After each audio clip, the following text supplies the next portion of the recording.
Where did that discipline come from? It wasn't discipline, bruh. It wasn't discipline. Everyone thinks it's discipline.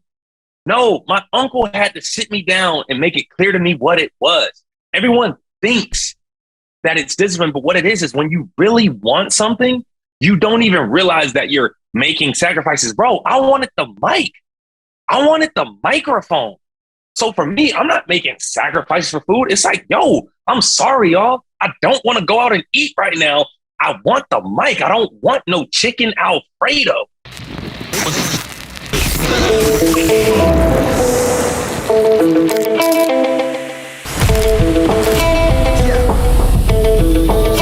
Let's go. 'Cause it brings us all together for the night. We all remember the kind of times we want to last forever. An unforgettable experience. Moments spent with all our friends, gathering around the dinner table.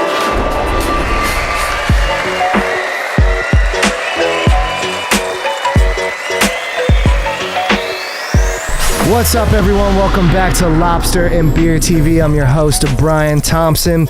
Today's guest is a singer, songwriter, TV personality, and entrepreneur that loves to give back to the community. He is a host for Supercross, but you probably know him from what has been known as the biggest golden buzzer in America's Got Talent history by Judge Howie Mandel. That's huge. That has garnered over 40 million views on YouTube. I think it was like 49 million or 47. Yeah, my dude went beast mode. He went beast mode. And it was an original song, which never happens, but we'll dive into that. So, ladies and gentlemen, coming to us live with a lobster and a beer, Joseph Allen! Bro, what an intro. This is dope. That is sick. What's up? What's up? What's up, brother? How you doing? I'm doing good. I'm doing real good after that intro, man. Hey, I wish the viewers got to see that moment before we actually jumped into the intro that we broke the code on opening that beer.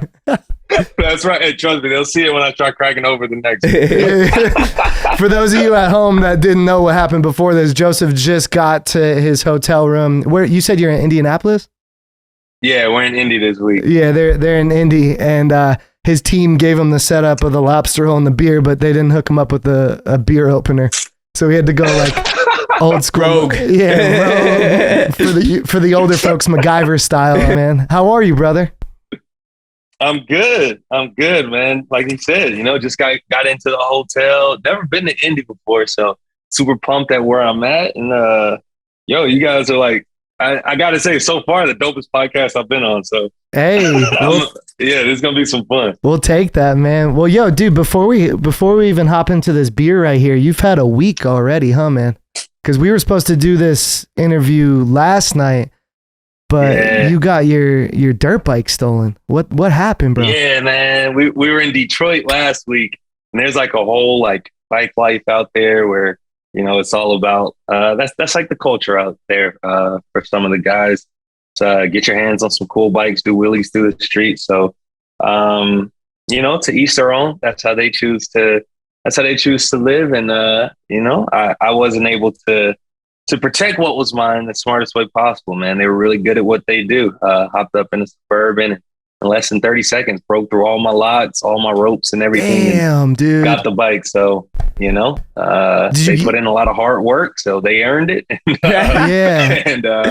And now I'm left with no bike and just the debt of paying it off. That's crazy, man. Damn. Yeah, man. But what blew my mind about you, which I'm excited to dive into after we hit the beer and food here, is one of the first things you said when you hopped on was like, yo, it happened for a reason. And you already had like a positive attitude about it, which blew my mind. That's super impressive, man. I commend you for that, for real. So for that, yo, I appreciate that. Yeah, absolutely. Let's crack a beer and cheers to that then. Yeah, heck yeah. Beer already cracked thanks to you. I appreciate the instructions. Maybe we'll throw in that pre-roll video on screen for the folks right now as we pour. But most definitely. Joseph, brother, cheers, man. It's good to have you on the show.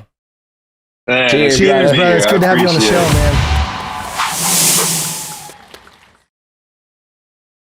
There's a Kona Longboard. Kona longboard, the Island Lager. Have you had this before? Nah. Yeah. I just got put onto what's called a Kolsch just last week. So I'm like just now like learning and like getting the terminologies down and getting, better educated in this world. But dude, this is good. Usually I hate the taste of beer. Usually I go like For real? with like either fruity drinks or red wine. Yes, sir. So yeah. this right here, usually they have like a gross aftertaste to them, but they're getting it right out there in Hawaii. Well, Yeah, like I right. said, I mean, at the end of the day, too, if you want to spit it out on the camera, I mean, shit, that just speaks volumes too. Not everybody likes beer. Shit happens. I mean, it is what it is. Yeah, you don't have to be nice to it. Yeah. Hey, by the way, this isn't a sponsor. or anything, so you don't have to be nice. Yeah. Hey, fuck Kona I'm longboard. saying the one you guys chose, like, trust me, Good shit. I'll let you know if I'm not right. Yeah, I like that. it's pretty smooth, Yeah. man. I've had it a few times. I was excited that we were doing this one today. Yeah. It's good.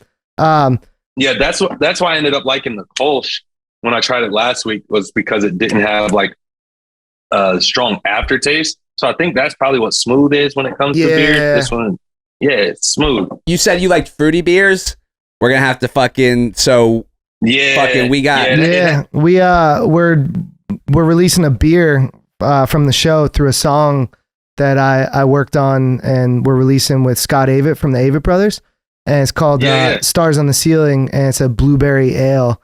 It might be right up your alley. It's super blue, like it's a straight super blueberry taste and stuff. It's like it doesn't taste like a normal beer at all. Yeah. Yeah, it's super good. Man. So we'll send you some. Cool. We'll send you some once we have the product in our hands. Yeah. Hold on one sec, my dude. We're having a little technical thing right here. I have my team doing a prank on you right now. They're calling, trying to blow the podcast. Yeah, right? They're like, hey, you gotta stop promoting your own products, brother. That's crazy. That's never happened.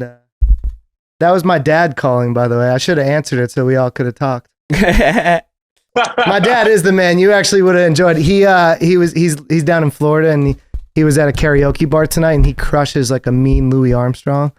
And so he usually calls me. What a Wonderful World? Yeah, he does. So he's so unassuming, dude, because he's like a short, older dude. He's like 72 now. And he goes up there, he does Louis Armstrong, but then later in the night when the bar gets busier, he goes up and does Usher's Oh My God. And just surprises everyone, dude. It's hilarious. And his dad's like a weekly regular, like goes every week, like every single week. What part of Florida does he live in? He's in Fort Myers. Fort Myers. Yo, how close is that to Tampa? Tampa, I think it's like 2.5. Okay, so it's a little ways. Florida's away. a big ass state. Like, yeah, I was like, I might have to drive up there. It's about. I stay down in Tampa, man. So Florida, man, karaoke, it's a huge thing. That I saw this video on TikTok the other day where it was like this couple. It was like a lady and a dude.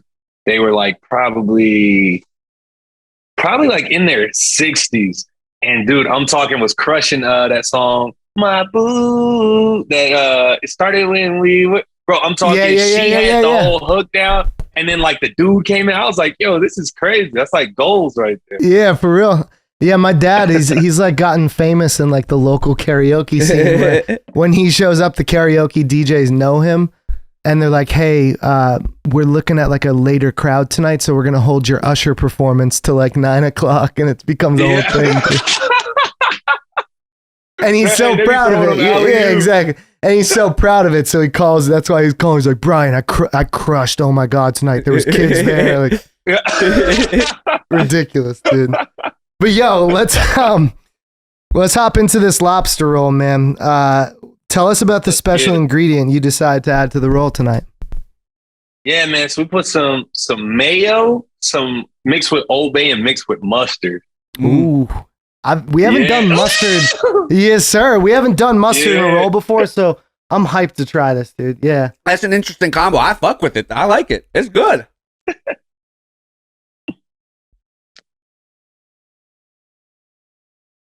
It works. Mm-hmm. That's super tasty. Yeah, and so is mustard. I was actually going to ask you, so is mustard like, I saw on the challenge, that was, I feel like, a big thing that blew up of of you licking the mustard. Hey, but it makes sense for cramps because low key, I was actually cramping in the middle of the night like a couple of months ago, really, really bad. I couldn't get it to go away.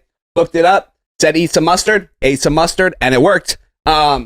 So have you gotten like a mustard deal yet? Like, is that in the works? You know, I feel like you're like the perfect sponsor for mustard at this point, the perfect representation. I'm working on it, man. So far, some mustard seed companies have reached out, but not full blown with the yellow yet. Not yet, but we working on it. And so where did that literally come from? Just you riding motorcycles and you were cramping up, and so that's what you figured out? Yeah, man. I was hitting a jump. It was like a 50, 60 foot jump. But it was what's called a booter. So it like sent you like real high into the air. And my leg cramped up while I was in the air. Oh no. To the point where I couldn't stretch it out to like put my foot back on the foot peg. So I'm like panicking like 30, 40 feet up, just like, And then luckily like adrenaline, whatever, like I was able to get my foot back on the peg like last minute. But immediately It hit me.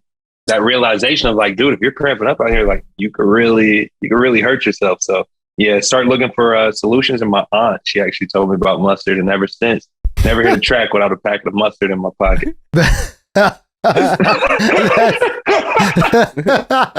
that is definitely going to be the hot clip of this episode. That's the first time I've ever heard anything like that before. I respect that. I'm going to start carrying mustard in my pocket. I kind of wish I knew that beforehand. I would have had it already set up. But dude, so have you, with like lobster and seafood, has that been, you know, a part of your childhood growing up, or is it something that you even are into? I just started getting put on the seafood. So as a kid, bro, this is like so embarrassing to say. As a kid, there was a lake nearby where I lived, and it smelled horrible. So as a child, it made it to where whenever I saw fish or saw anything seafood, the thought of like an animal swimming around in that lake made it to where I couldn't eat seafood to save my life. Anything down to shrimp, lobster, fish, nothing. I just couldn't do it. I'm like, yo, they're like swimming around in like their own piss and like all this stuff. I was just like, it was a big turnoff for me. But only recently I just started getting put on to like salmon, and then that came over to lobster. And it was really just everybody tricking me into thinking it was chicken. They were just like, yo, like, just pretend it's chicken, man. And like, I slowly started to ease into the process of seafood. So now salmon, crab, lobster, and shrimp, if I'm not being conscious about it. Okay. I like eat those things now. Yeah. Yeah. Do you travel like on the coast much too to even get like good fresh seafood? Yeah. So I live out in Florida, so it makes it to where it's like, you really can't live there and like not eat seafood, or else, you know, you get flogged in the street. So, so that, have you had a lobster roll before? Is this your first lobster roll? I think this is my first time like incorporating it with the roll. Yeah. So what do you think? You like it? Yeah, dude, it makes it to where it's like a different experience. It's almost like eating just regular chicken, and then like once you have that first Chick-fil-A sandwich, when it's like, yo, like there's just something about the bread, and then, you know. Mm-hmm. That's because awesome. We've essentially hit you with, if this was a couple years ago before you started eating seafood, we would have hit you with, you don't drink beer? You're not a big fan of lobster? At this point, this is like pretty much like a glorified Fear Factor. Yeah. We're challenge. This is your challenge 2.0 right now. If you get on for 3.0, maybe, but this is 2.0 test. Hey, Joseph, I got to be honest with you. We're not even a podcast. Your family just hit us up and they wanted to punk you. And so welcome to getting punked, bro. We sent you everything you don't like. He was looking at me like... Hey, there was a second. Did you see that? There was a second of real like... Nah, we a real show. He was looking at me so concerned. That was great. Bro, there was a second where I was like, are you serious, man? That was great, bro. We should freeze frame his face in that moment. That would have been an elaborate prank. Yeah, right? That's what I was just thinking. I was like, damn, who would do all that? Like, I'm not a kid anymore. That's great, man. Well, dude, funny. I want to dive into it, man. You know, one of the things that set your career off from the beginning was being on America's Got Talent. And you, like I said in the intro, you had one of the most prolific golden buzzers of all time on the history of that show. It's a huge show, man. And not only that, but you did it with an original song, which blew my mind, man. And when I first watched it, I missed I just saw the performance of it, and I didn't know it was an original song. And then when I went back and I heard that, I was blown away. It was such a beautiful song, and it was written for that moment, which was super dope too. So bring us through that time, man, because it seemed like a very big moment in your career. Yeah, man, it was it actually took 5 years for the show to actually let me on. And it was during my senior year of high school, it was my senior year of high school when I first auditioned. I had never wrote my own music or anything the first year I auditioned. So I think I was singing like a Sam Smith song or something like that. I was just doing a cover. And I remember, I didn't know his name then, but I know his name now after getting onto the show. This guy, Justin, he was a producer for the show, but he also ran one of the cameras. And I remember senior year of high school, seeing him run a camera. And I remember stopping him at an audition in San Antonio. So there's like over 100,000 people who audition every year just to get onto the show, right? So only 200 of them get to go in front of the celebrity judges. But when I saw Justin, I was at an audition in San Antonio. I was in that. There was like probably 20,000 people there trying to get on. And when I stopped him, I was like, yo, what do I have to do to get on that camera? And I remember he just looked at me. He was like, do you think you could do this? And I was like, yeah. He was like, all right. He just lifted the camera up and he said, all right, go. Dude, I didn't know what to do. I was nervous. Like there was a spotlight on me. Like, he put you on the spot.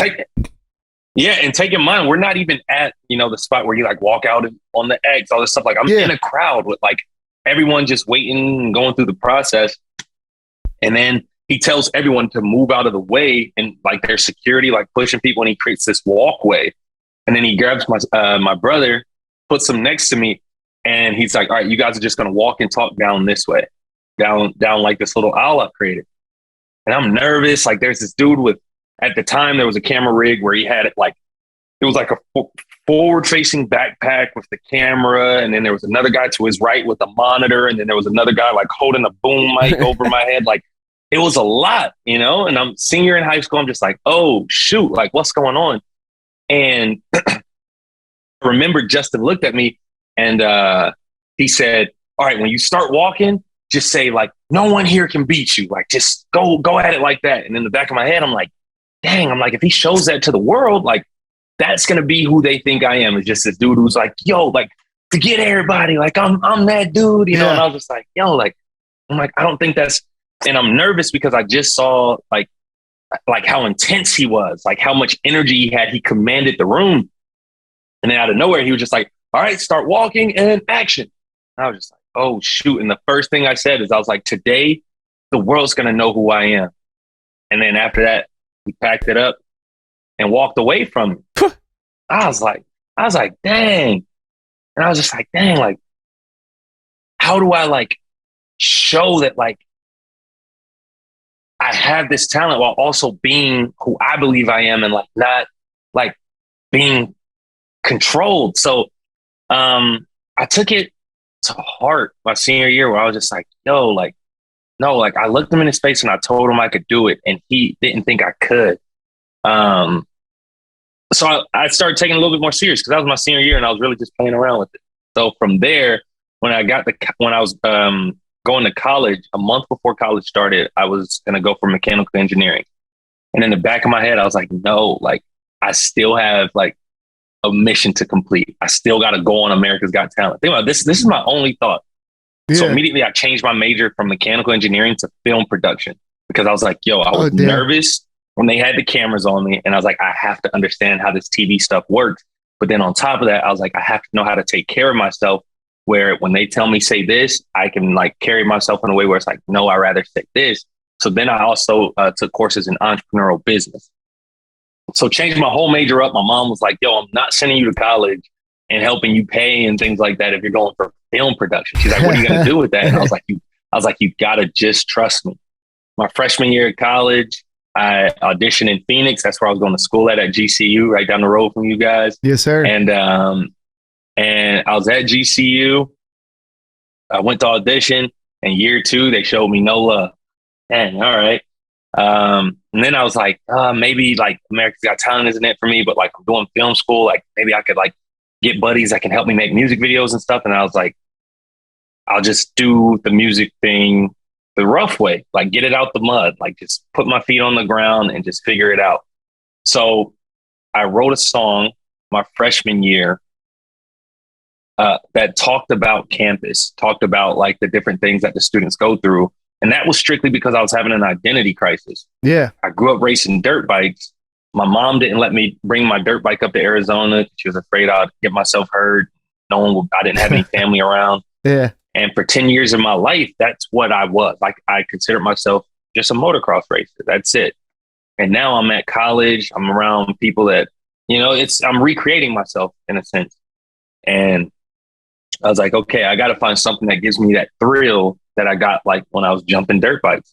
And I was like, okay, I've sung songs my whole life. I always knew I could sing, but it didn't give me that rush. I was like, I always do that. And that's when I wrote the first song that I performed in front of people, which was a song talking about campus. I went on stage, and in the song, I'm cracking jokes, right? Because at GCU, the girl to guy ratio is like 8-to-1, 8 girls per 1 guy. So I was like, there's plenty of room to like crack jokes and like, run with it. So in the song, I like started off and I'm like, as soon as class was over, I went and grabbed some Qdoba, 3 cheese nachos, extra cheese, the spicy kind that make your nose want to bleed. By the time I got 2 lines into the song, everyone who I had seen in the audience, when other people were performing, like there were people paying attention, but there were also people who were on their phones or people having conversations. After I said Qdoba, which was like our little knockoff Chipotle spot on campus. Yeah, love Qdoba. A lot of the students, they were like, hold on, wait, did he say Qdoba? And then when I said the 3 cheese nacho line, everybody, like I saw even more eyes pop up. And after I said 3 cheese nachos, extra cheese, the spicy kind of make your nose want to bleed. On my way walking out, I saw a pretty young thing. That's right, a PYT. She said her name was Brittany. Brittany, could I get your number, please? She said, no, I probably should go because something, and my boyfriend's coming in through the front door. I said, okay, that's all right. The ratio is like 1,000,000-to-1, probably run into another Brittany by the end of the night. By the time I got there, the crowd erupted. But this was a song that I wrote in my dorm room, and I was just pacing back and forth in my dorm room, like, oh, they're gonna laugh when they hear this. How long did it take to write? I wrote that song. I had like a creative fever, and I did it like in like 3 hours, just in my dorm room. Damn. Just like almost just thinking of like just comedy, just pure like, what's campus life like? Like, can I ride the beat? Like, can I actually like say words that like fit in the pockets of the music and stuff? And when I got to that Britney line and everybody realized that I had made a joke about like it included everyone. Yeah. The energy was crazy. And there was had to be about 800 students out there that was at this event called a Java Jam, which is like really just a thing for students to go out there and, just interact with each other, talent, whatever. Yeah, like a mixer, yeah.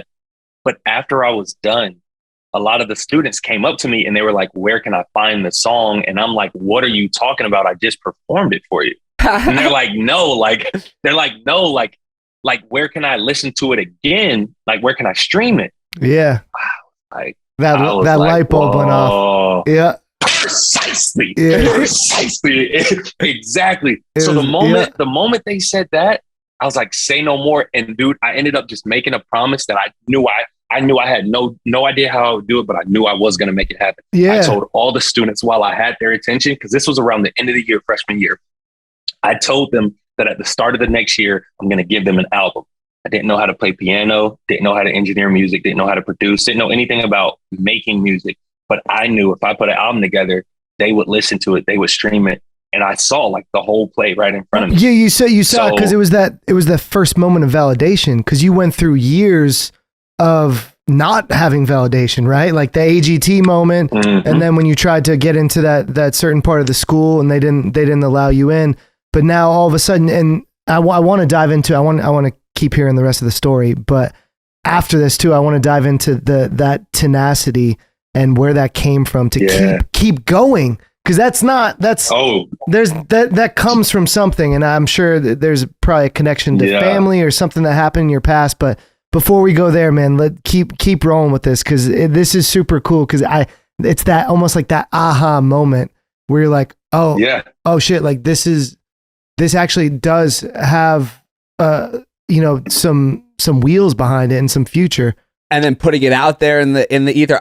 I'm gonna have the album out there. Everybody, I got your attention. Taking advantage of that. That's like that. You saw the opportunity. You saw that one moment. You took advantage of that one moment. That's how the snowball goes down the business hill. Mindset. Yeah. So did you make the album? So that summer, immediately when school was over, I got rehired to my hometown job working at Discount Tire. So I was a certified tire technician for like 2 years in high school. And then immediately I was like, okay, I'm going to like work all throughout the summer. I knew the type of money that it made. I knew the schedule. I knew the employees there. Like it was a comfortable environment for me to just work until my knuckles bled. Yep. And I showed up and I had this whole plan to just recreate my image to come back even harder my sophomore year. So the moment I got back down to Texas, I got hired. The first week I got back, and every day I worked the schedule. Discount Tires open Monday through Saturday. Every day I was there. I would wake up and I needed to save money.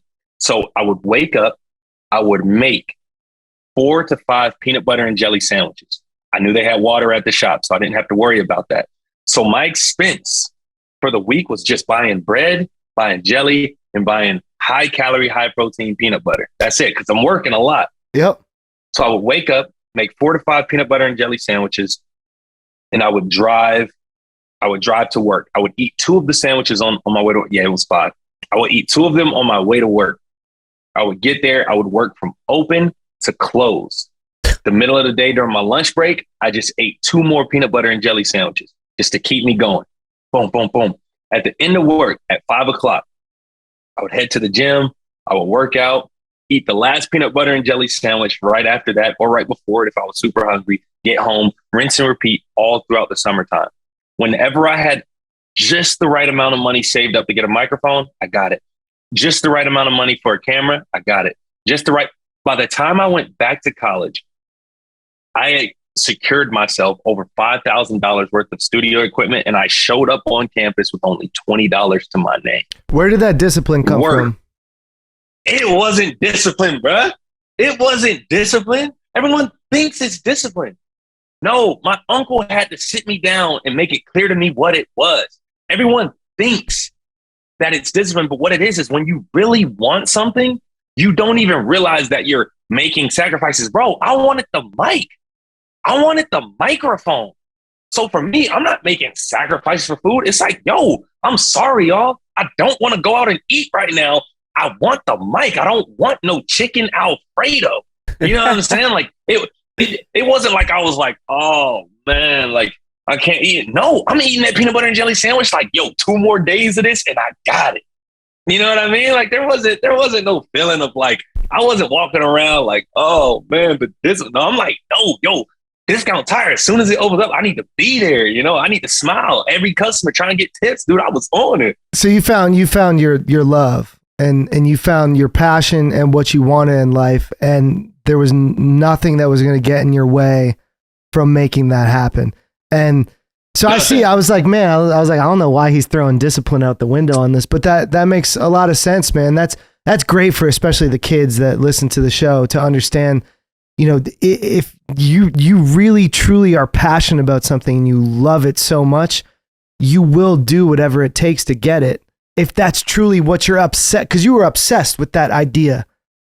What was the idea? What was the idea, by the way? What was because I know it was like music, but like what was in your head that drove you to have that fucking passion that was just, nothing was going to get in the way? It was the unknown. I was like, man, damn, bro, one song, I'm like, they're tripping like that. I'm like, what if I put 10 together? It was that unknown of like, yo, I could be right. It's all the way back to the Justin thing of like him feeding me what to say. I said what I wanted to say, and they packed up the cameras and walked away. The reason that hurt so bad was because I didn't even watch America's Got Talent, dude. My dad did. That's the whole reason we went there, was because they had an audition on Thursday in San Antonio, Texas. And my dad was like, dude, you could do this. You know, I'm like, all right, bet. Skip school. If we can skip school, let's go, you know? But yo, the reason I took it so personal, I'll tell you. And this was the moment that changed everything. This is why. Yeah. You'll see why I told Terry Crews what I told him before I walked out there on that stage. But my dad was watching America's Got Talent. It plays in the summertime. I'm riding dirt bikes. I'm chilling. I come in the house. My dad was watching America's Got Talent. And he was showing me this person who was really good. But afterwards, what's this person with a guitar? It was this dude with a guitar. And bro, he goes out. He starts playing the song. And then he's like, he stops and he's like, oh, I'm sorry. Like, I forgot the lyrics. I forgot the words. Yo, the only thought that went through my head is I was like, that guy doesn't know that my dad and myself are sitting on this couch here in Texas. And this is his chance to make a fan out of us. And they gave him the chance over me. I took that so personal. Yep. I was like, how do you have all of this time to prepare and you give an apology saying you forgot the words? Yo, I took that and immediately I looked at my dad and I told him, I was like, they just have to let me take one step on that stage and I'm going to show them how you do it. I took it to heart because in my head, it wasn't some person who just forgot how to play the guitar. In my head, it was the person who they chose over me. Yeah. And that's what he did with it. But that's a special mindset though. Would you say that came from your dad who you were sitting there with? Because I mean, not everyone has that to sit there and have that realization. Like, did that come from your dad? Who did that come from? I'll compare it to a kid who loves to try and learn how to do a kickflip, right? This is what I'll compare it to.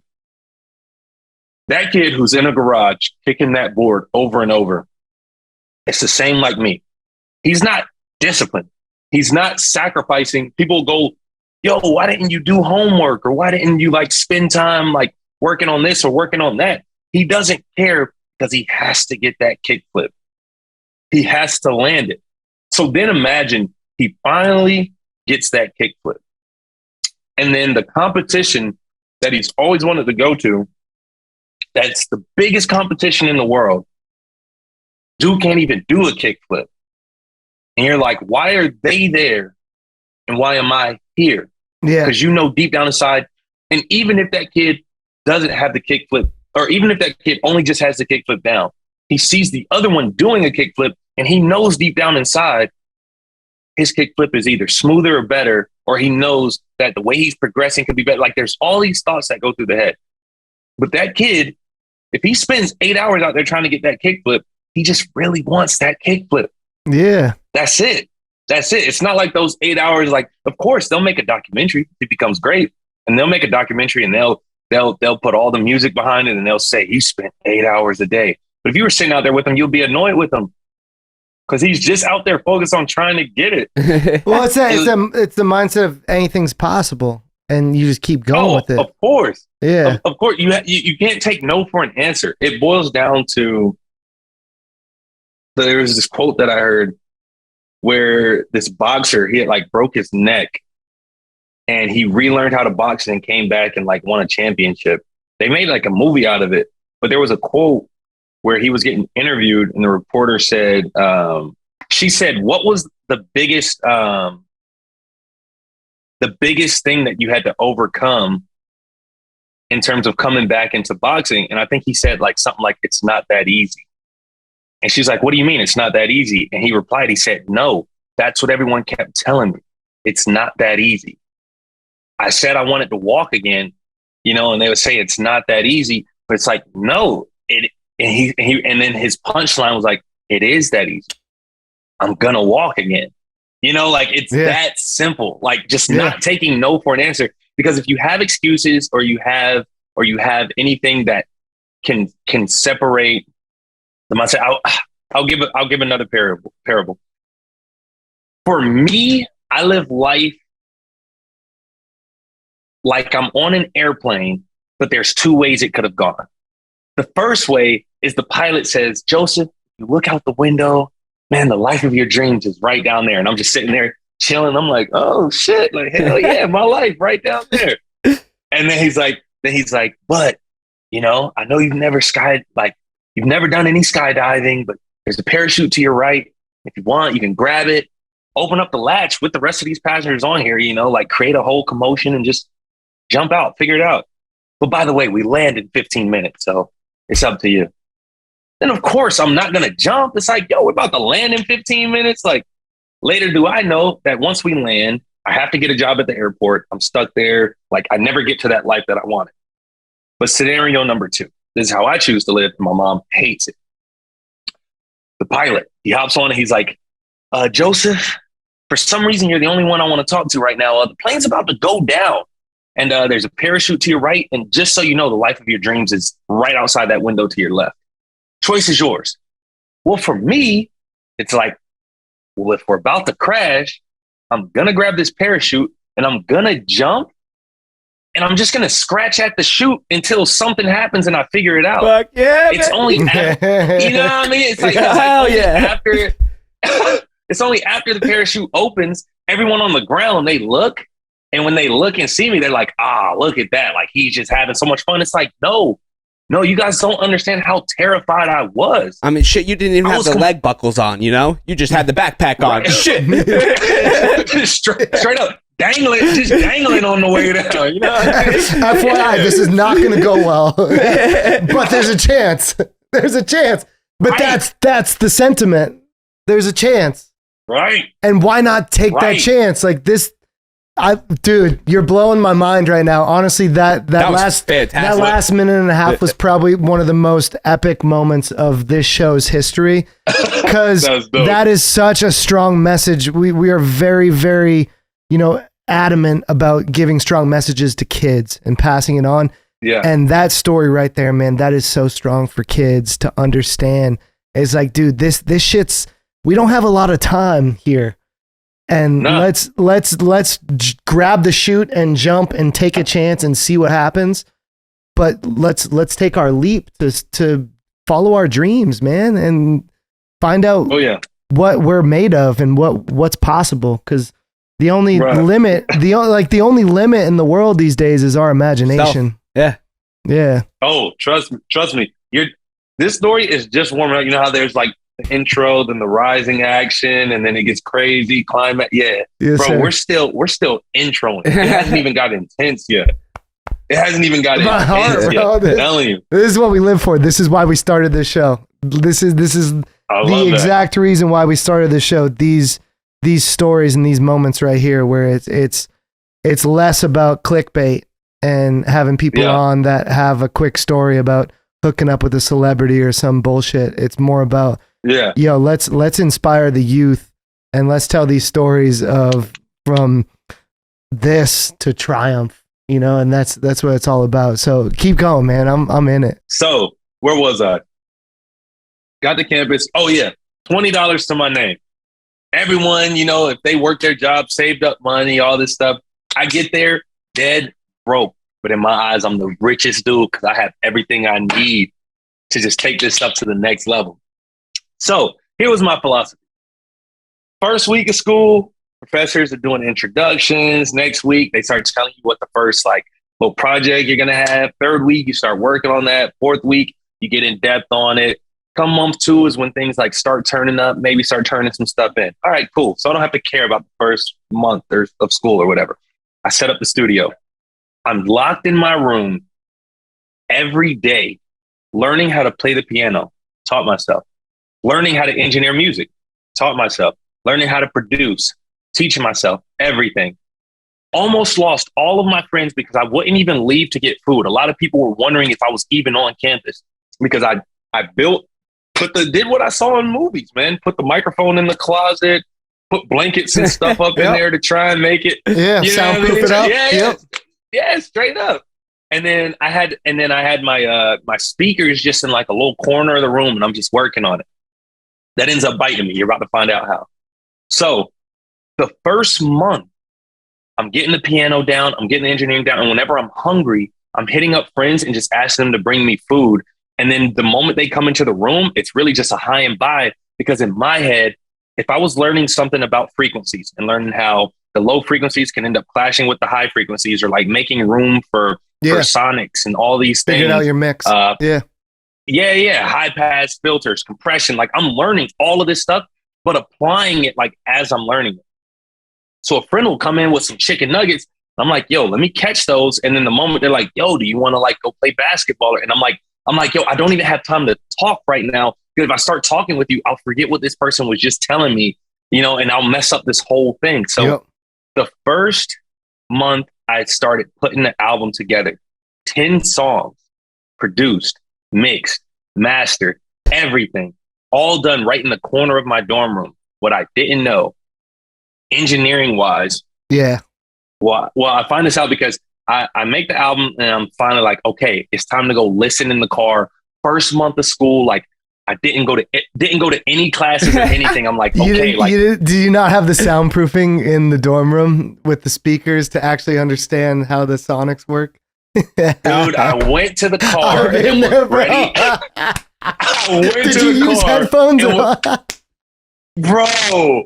Bro, I went to the car and went to listen to my album and started crying. I'm talking like I walked to the car happy. I was just like, let's go. Like school's finally about to start for me. Like, dude, I sit down in the car and when I say crying, I'm talking about that type of crying where you're like this.